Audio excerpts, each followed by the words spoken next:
On the morning of May 1st, 1960, as Cold War diplomacy hovered uneasily between cautious engagement and latent confrontation, a single American reconnaissance aircraft pierced deep into Soviet airspace and triggered a crisis that would expose the hidden mechanics of superpower rivalry, because the flight of a U-2 spy plane, conceived as a technical solution to strategic uncertainty, collided with political reality in a way that nearly collapsed the fragile architecture of détente. And at the center of this collision was Francis Gary Powers,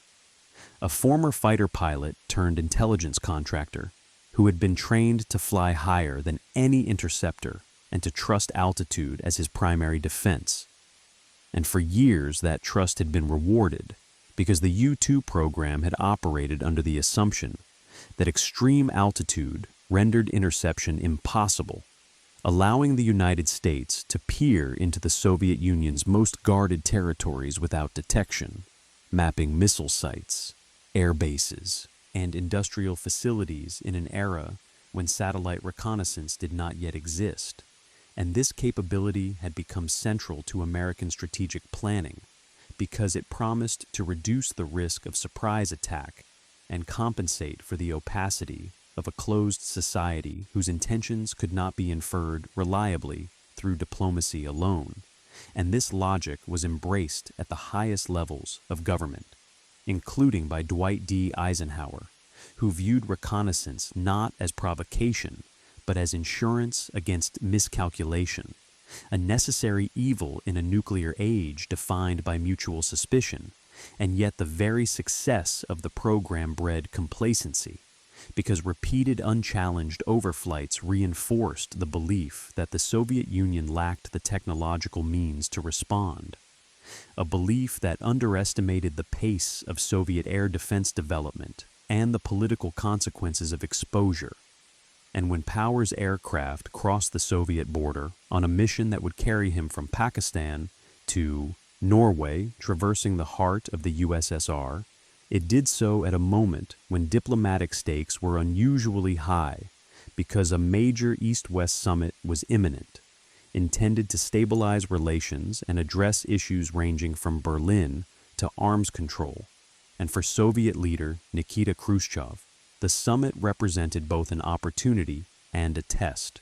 as he sought recognition of Soviet parity while managing internal pressures that demanded vigilance against Western intrusion. And it was within this charged atmosphere that Soviet air defenses, upgraded and increasingly integrated, succeeded where they had previously failed, tracking the U-2 and launching surface-to-air missiles that detonated near the aircraft, shattering the assumption of invulnerability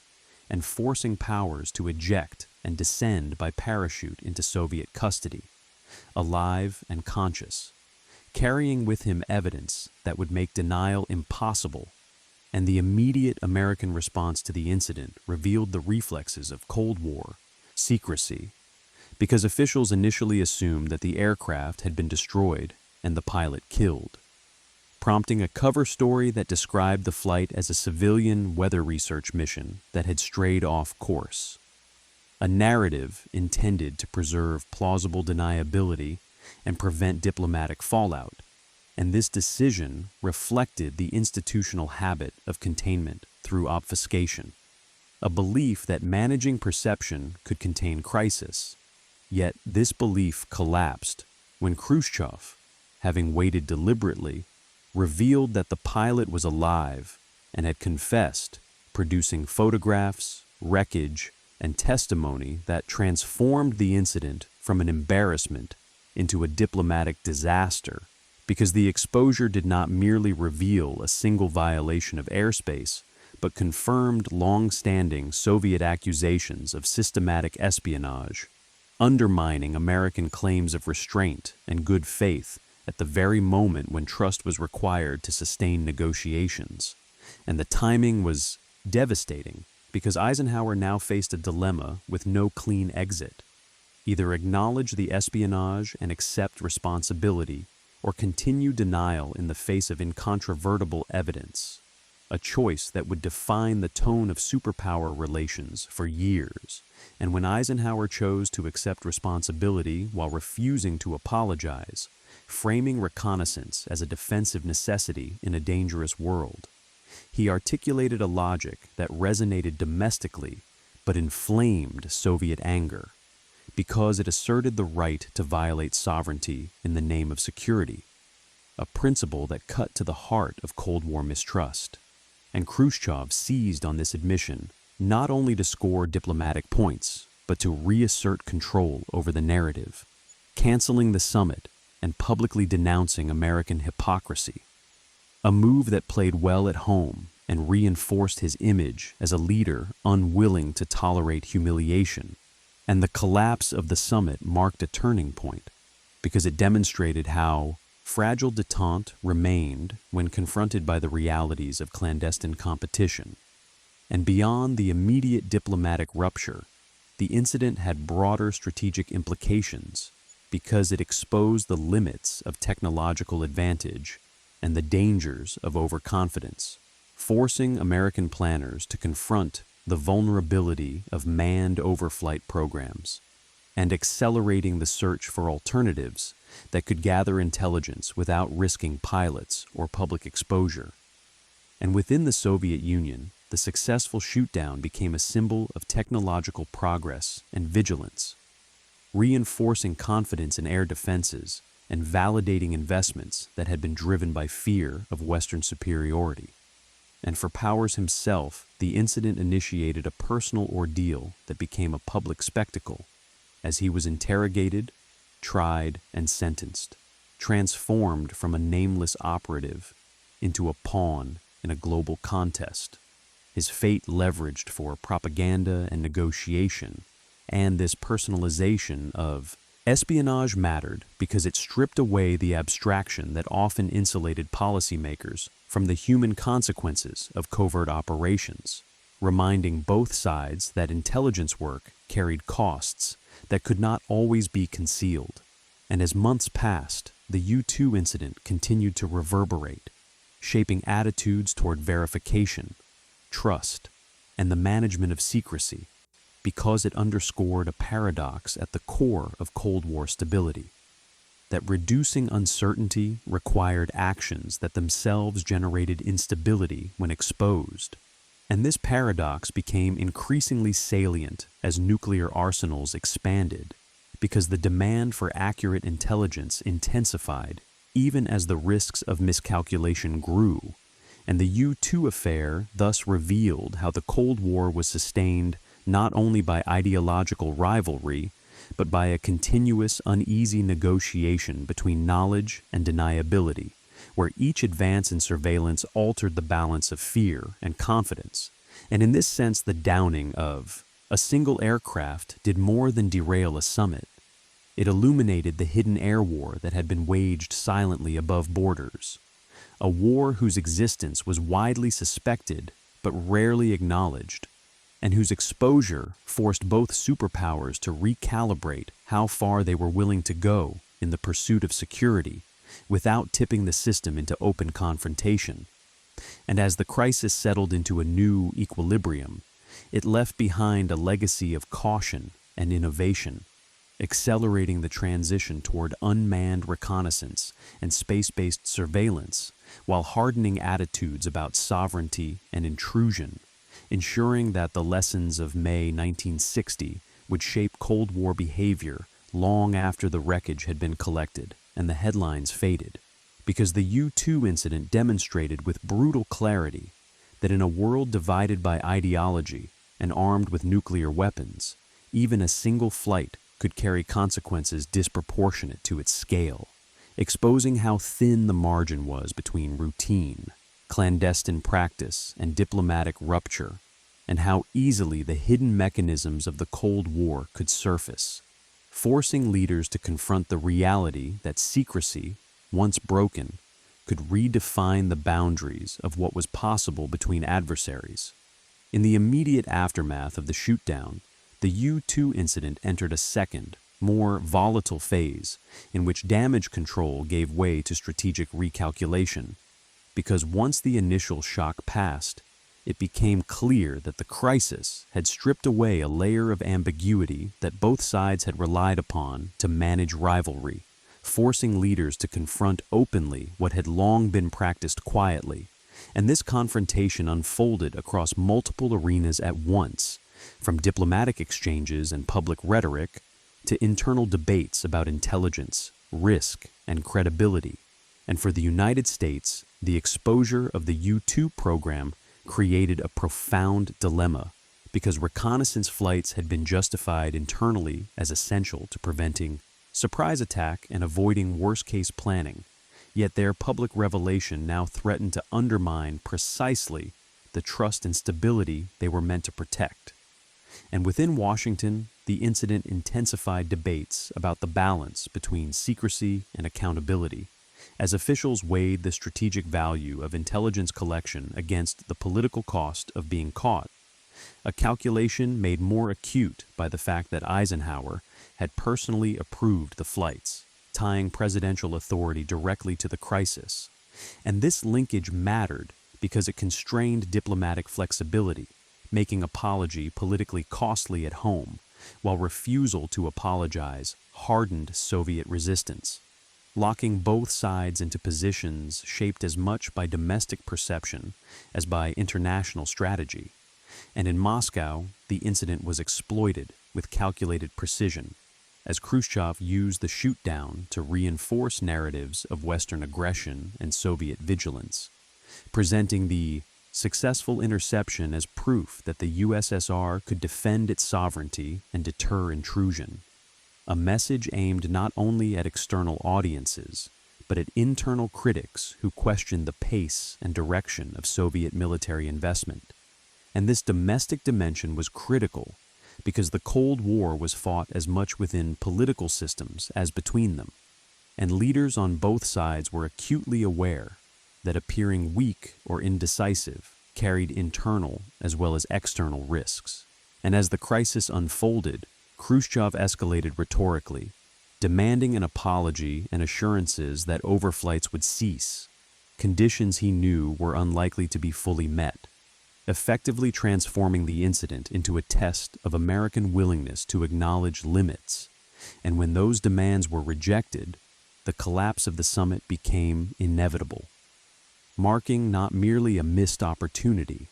but a symbolic rupture, because it signaled that the tentative thaw of the late 1950s had been more fragile than many had assumed, and beyond the immediate diplomatic fallout, the U-2 affair prompted a reassessment of intelligence doctrine because it exposed the vulnerability of manned reconnaissance in an environment where air defenses were improving rapidly.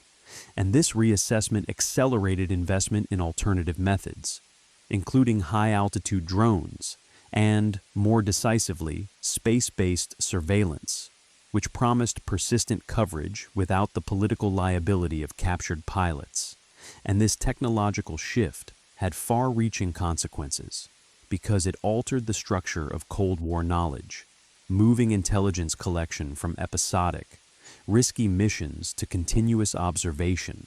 changing how both sides understood verification, warning, and crisis management.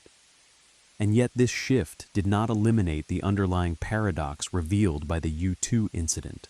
because even as surveillance became more reliable, it also became more intrusive, raising new questions about sovereignty, escalation, and the interpretation of intent. And for Powers himself, the continuation of the crisis meant prolonged captivity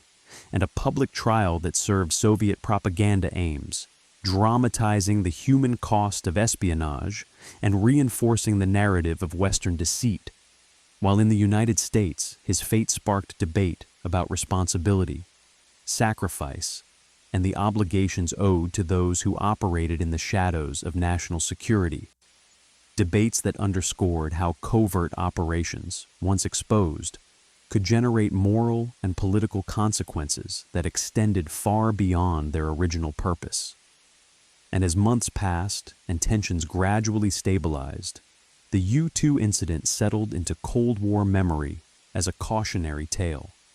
illustrating how the pursuit of certainty could generate new forms of risk,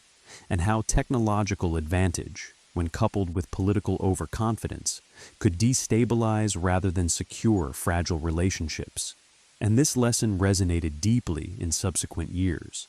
influencing how reconnaissance, diplomacy, and crisis communication were managed, because it demonstrated that in the Cold War, even routine practices carried the potential to upend strategic balance when the veil of secrecy was torn away, forcing adversaries to confront openly the realities they had long preferred to keep hidden.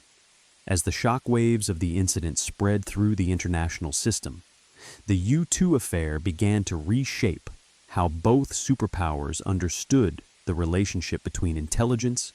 diplomacy, and escalation,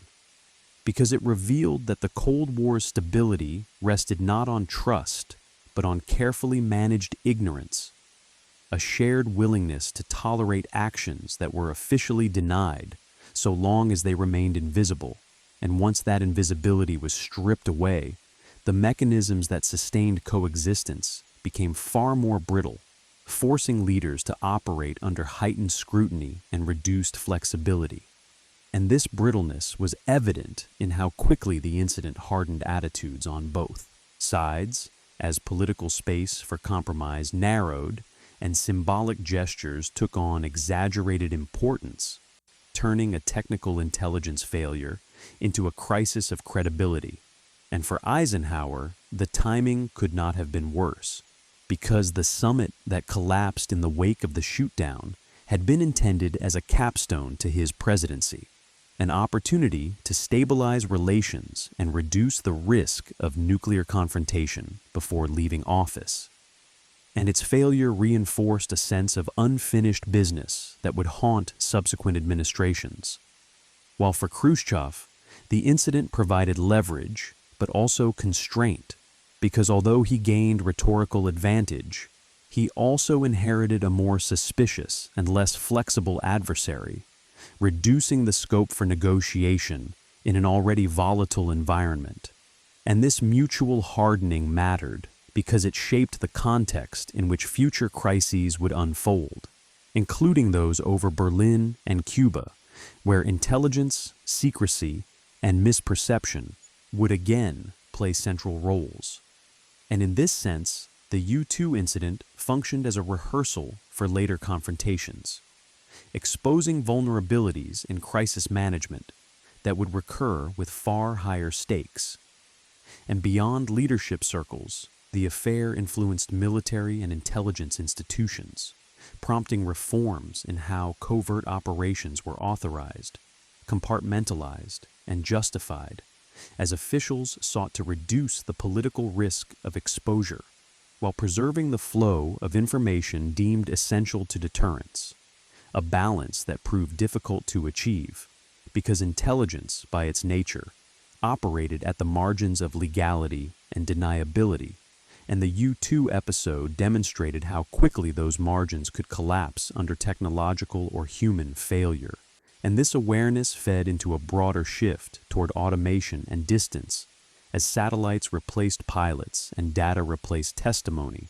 altering not only how information was gathered, but how it was perceived. Because intelligence products became more abstract, less tied to individual risk, and therefore easier to integrate into strategic planning without confronting their moral implications. And yet, the removal of human presence did not eliminate danger,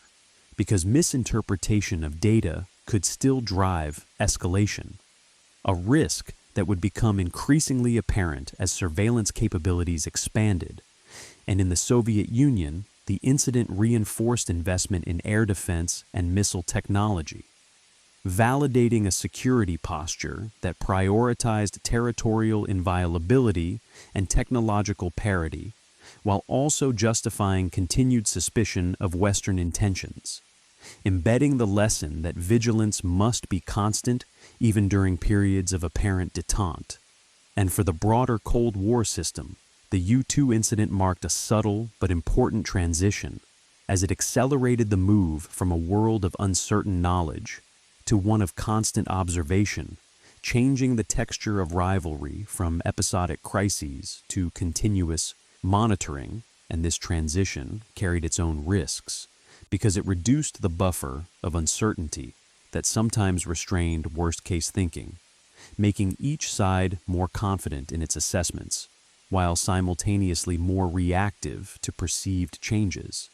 And as the 1960s progressed, these dynamics would contribute to both stability and danger,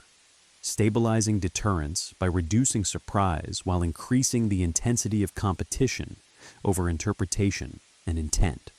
And it was in this dual legacy that the full significance of the U-2 incident became clear, because it showed that the Cold War was not only a contest of weapons and ideology, but a struggle over knowledge itself, where the means of seeing the adversary could alter behavior as profoundly as any military deployment, and where the exposure of a single aircraft could reveal the fragility of a system that depended on secrecy to function, forcing both sides to adapt to a world in which the hidden dimensions of rivalry were becoming ever harder to conceal. As the implications of the U-2 incident continued to unfold, its impact extended beyond immediate diplomatic fallout into the deeper architecture of Cold War risk management, because the crisis forced both superpowers to confront the uncomfortable reality that intelligence failures and exposure could generate escalation dynamics independent of intent, undermining the assumption that rational actors could always control outcomes. And this realization began to influence how leaders thought about crisis stability in a nuclear age, where misinterpretation and embarrassment could carry consequences as dangerous as deliberate provocation. And within Washington, the incident reinforced anxieties about civilian control and procedural rigor, prompting tighter oversight of covert operations and a reassessment of how much discretion intelligence agencies should wield in decisions that could entangle national leadership in public crises, while at the same time reaffirming the necessity of intelligence itself, because the alternative to reconnaissance was strategic blindness, a condition Eisenhower had always considered more dangerous than diplomatic friction. And this tension between necessity and risk became a defining feature of Cold War governance, shaping how future presidents would authorize, deny, or distance themselves from clandestine activities. And in Moscow, the episode validated a worldview that saw Western engagement as inherently duplicitous, reinforcing a security culture that equated openness with vulnerability and interpreted concessions as traps, a mindset that constrained Khrushchev's ability to pursue détente, even when he recognized its potential benefits, because the domestic and ideological costs of appearing trusting after the U-2 affair were too high. And this constraint mattered because it narrowed the window for meaningful arms control dialogue at a moment when nuclear arsenals were expanding rapidly, making the failure of the 1960 summit more consequential than its immediate symbolism suggested. And as both sides absorbed these lessons, the Cold War entered a more guarded phase, where communication became more formalized and signaling more deliberate, reducing reliance on personal diplomacy and increasing dependence on bureaucratic channels designed to manage risk. And this shift influenced the development of crisis communication mechanisms in subsequent years, including hotlines and confidence-building measures intended to prevent misunderstandings from escalating into confrontation. Yet these mechanisms emerged slowly, shaped by repeated shocks rather than proactive design. And the U-2 incident was one such shock, highlighting how quickly assumptions about control could be overturned. And for intelligence professionals, the affair became a case study in the dangers of over-reliance on technical advantage. Because the U-2's altitude had been treated as a guarantee rather than a variable, fostering complacency that obscured emerging threats. And this complacency had political as well as operational consequences, because it encouraged decision-makers to take risks under the belief that exposure was unlikely. A belief that collapsed spectacularly when technology and timing aligned against it. and this collapse reinforced a more cautious approach to intelligence collection, even as it accelerated innovation in platforms that promised to reduce human vulnerability. And from a broader historical perspective, the incident revealed how the Cold War's stability depended on continuous adaptation, as each crisis forced recalibration of practices that had previously seemed routine. And in this sense, the U-2 affair was less an anomaly than a moment of forced learning, exposing the fragility of arrangements built on secrecy and the need for new forms of restraint in an environment where the margin for error was vanishingly small. And as the decade progressed, the lessons drawn from May 1960 would inform how leaders approached surveillance, negotiation, and crisis response, shaping a Cold War that was increasingly managed through systems and procedures rather than personal trust, a transformation that reduced some risks while introducing others. And it was this evolution, triggered in part by the downing of a single aircraft, that underscored how even minor disruptions in the hidden infrastructure of rivalry could ripple outward, altering the balance between knowledge and ignorance that defined superpower coexistence, and reminding both sides that in a world armed with nuclear weapons, the exposure of what was meant to remain unseen could be as destabilizing as any overt act of aggression. As the Cold War moved forward into the turbulent early 1960s, the U-2 incident increasingly came to be understood as a hinge moment that revealed the limits of improvisation in an era where technological reach had outpaced political control, because what had once been managed through informal understandings and tacit tolerance now demanded formal structures to prevent catastrophe. And this demand reshaped how both superpowers approached verification, trust, and signaling, as leaders recognized that ignorance, while dangerous, had previously served as a buffer that allowed each side to retreat from confrontation without public humiliation, a buffer that the U-2 affair had effectively destroyed. And this destruction mattered because it forced the Cold War into a more rigid and exposed posture, where actions were more visible, narratives more contested, and retreats harder to disguise, increasing the psychological pressure on decision-makers who now had to calculate not only military outcomes but domestic and international perception in real time. And within this environment,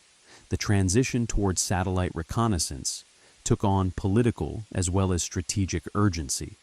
because space-based surveillance offered a way to restore a degree of deniability by shifting intelligence collection into a domain that was legally ambiguous but symbolically less provocative,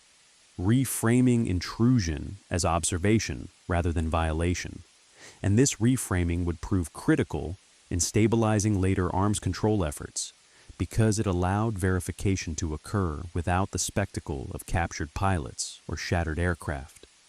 Lessons drawn directly from the humiliation of May 1960. And yet, even as satellites reduced some risks, they introduced others, because continuous observation altered strategic psychology, encouraging confidence in assessments while narrowing tolerance for uncertainty, a dynamic that could amplify reactions during fast-moving crises. And this tension between reassurance and overconfidence would become evident during later confrontations where intelligence was abundant, but interpretation remained contested.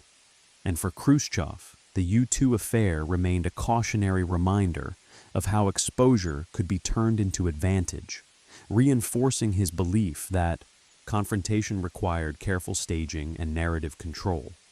a belief that shaped his subsequent gambles, including those intended to restore strategic initiative after the summit's collapse. While for the United States, the incident reinforced a growing awareness that technical superiority did not confer political immunity, and that even defensive actions could be reframed as aggression when stripped of secrecy, a lesson that complicated future decisions about surveillance, intervention, and signaling. And from a systemic perspective, the U-2 crisis revealed that the Cold War was sustained not only by power balances, but by fragile norms governing what could be done quietly and what could never be acknowledged. Norms that once broken were difficult to reconstruct. And as those norms eroded, the superpowers increasingly relied on formalized agreements, rules, and communication channels to replace the informal understandings that had previously absorbed friction,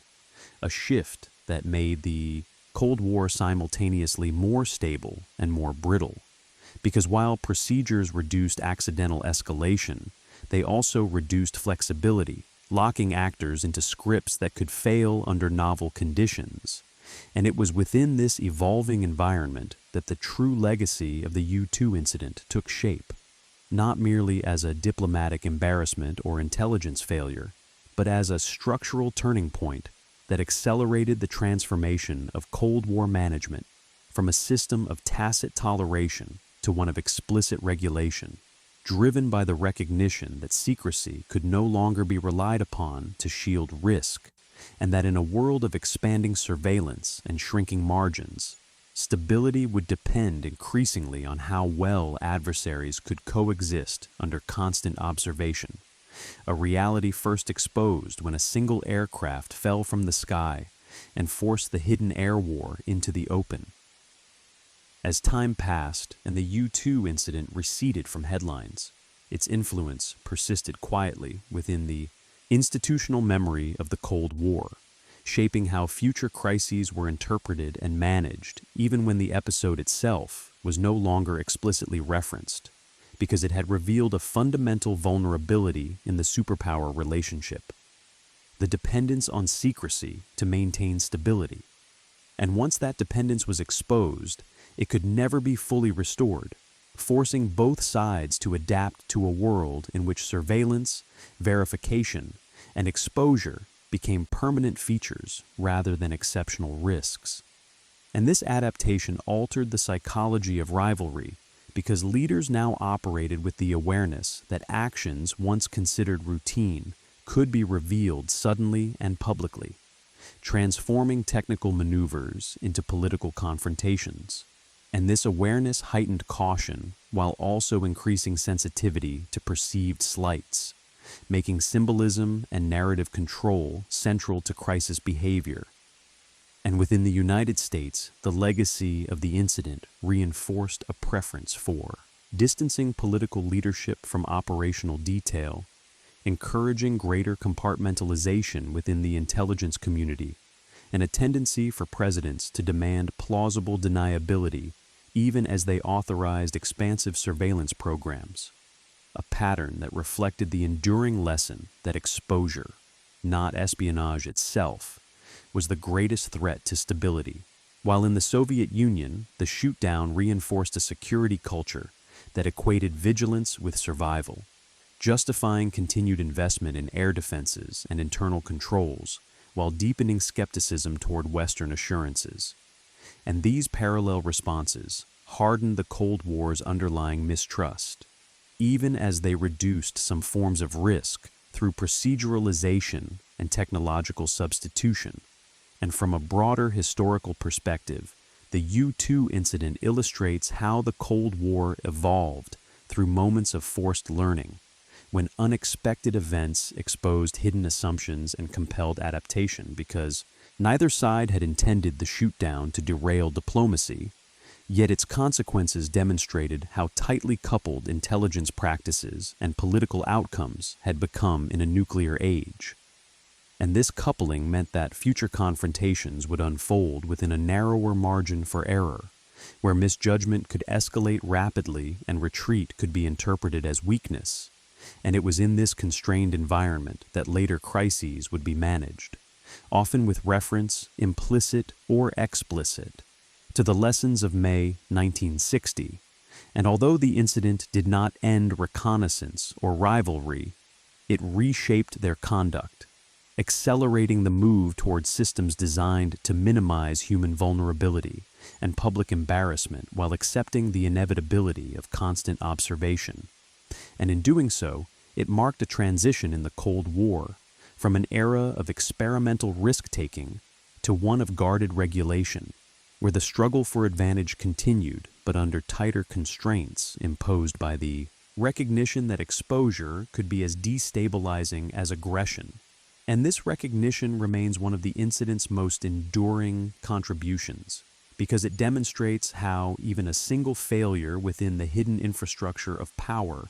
can alter the rules of engagement for decades, leaving behind a legacy that is less visible than missiles or treaties, but no less consequential in shaping how adversaries coexist under the shadow of catastrophic force. In the longer view of Cold War history, the U-2 incident stands as a reminder that the era's most dangerous moments were not always those marked by mobilized armies or explicit threats, but those in which hidden practices collided unexpectedly with public diplomacy, stripping away the buffers that had allowed rivalry to be managed without confrontation. And this collision revealed how deeply intertwined intelligence and politics had become, because reconnaissance was no longer a background activity, but a central pillar of strategic stability whose exposure could reorder priorities overnight. And this reordering mattered because it forced both superpowers to confront the limits of control in a system that relied on secrecy to function, highlighting how easily routine actions could escalate into crises when assumptions failed. And as the Cold War progressed, this awareness informed a more cautious approach to brinkmanship, encouraging leaders to weigh not only military outcomes, but the risks of humiliation, exposure, and loss of narrative control, factors that increasingly shaped decision-making alongside traditional calculations of power. And in this sense, the U-2 affair contributed to a gradual shift in how crises were managed, away from improvisation and toward institutionalized procedures designed to absorb shocks without unraveling diplomacy. And yet this shift did not eliminate danger, because formalization could not fully compensate for the speed at which information now traveled, or the intensity with which it was interpreted, creating new forms of vulnerability even as old ones were addressed. And for historians, the incident offers a window into the mechanics of Cold War stability, revealing that it was maintained not by trust, but by a fragile equilibrium between knowing too little and knowing too much. An equilibrium that the U-2 flight disrupted by revealing the extent of surveillance that underpinned strategic confidence. And this revelation forced a reckoning with the paradox that security depended on intrusion, while peace depended on restraint, a contradiction that could not be resolved but only managed. And as subsequent decades unfolded, the legacy of the U-2 incident remained embedded in the architecture of arms control, verification, and crisis communication, influencing how treaties were negotiated and how compliance was monitored, because it demonstrated that transparency, when structured and reciprocal, was less destabilizing than secrecy, punctured by scandal. And this lesson would later inform acceptance of satellite verification as a stabilizing force rather than a provocation, a conceptual shift that owed much to the failure of manned overflight to remain invisible. And ultimately, the U-2 incident endures as a case study in how the Cold War's hidden dimensions could surface abruptly and reshape the course of events, reminding us that beneath the formal exchanges of summits and speeches lay a constant struggle over information, perception, and credibility, where even a single aircraft flying alone at extreme altitude could expose the precarious balance on which superpower coexistence depended and force both sides to adapt to a world in which secrecy could no longer be assumed, only negotiated. As the Cold War's first decade gave way to a more dangerous and accelerated competition, the U-2 incident increasingly came to symbolize a hard boundary that had been crossed, after which the superpowers could no longer pretend that clandestine practices existed outside the realm of political consequence, because the shootdown demonstrated that intelligence collection, once exposed, became indistinguishable from provocation in the eyes of domestic and international audiences. And this realization altered how legitimacy, responsibility, and risk were understood at the highest levels of power, forcing leaders to internalize the political cost of actions previously shielded by secrecy. And for the United States, this meant accepting that future reconnaissance would need to operate within frameworks that reduced the chance of public humiliation, accelerating reliance on systems that could be denied not through deception, but through normalization. While for the Soviet Union, it reinforced the conviction that sovereignty had to be defended visibly as well as materially, embedding the lesson that deterrence required demonstration as much as capability. And this mutual adjustment narrowed the space for informal accommodation, replacing it with a more procedural Cold War, in which rules, red lines, and verification mechanisms gradually substituted for tacit tolerance, a shift that stabilized some aspects of rivalry while making others more rigid. And within this evolving system, the U-2 affair served as a shared reference point, a moment both sides understood as a failure of restraint rather than an act of aggression. And this shared understanding mattered because it allowed lessons to be drawn without requiring explicit acknowledgement, shaping behavior through memory rather than agreement. And as new crises emerged, the shadow of May 1960 lingered, influencing how risks were assessed and how leaders communicated under pressure, because the incident had shown that embarrassment could be as destabilizing as defeat, and that exposure could close diplomatic options faster than military escalation. And in this sense, the U-2 shoot-down contributed to a more cautious superpower culture, one that recognized the need to manage not only weapons and deployments, but narratives and perception, integrating public reaction into strategic calculus in ways that had been less pronounced in earlier years. And from a broader historical perspective, this evolution underscores how the Cold War was shaped by moments when the hidden and the visible collided, forcing adaptation through crisis rather than design. And the U-2 incident stands as one such moment, revealing how fragile the balance between intelligence and diplomacy truly was,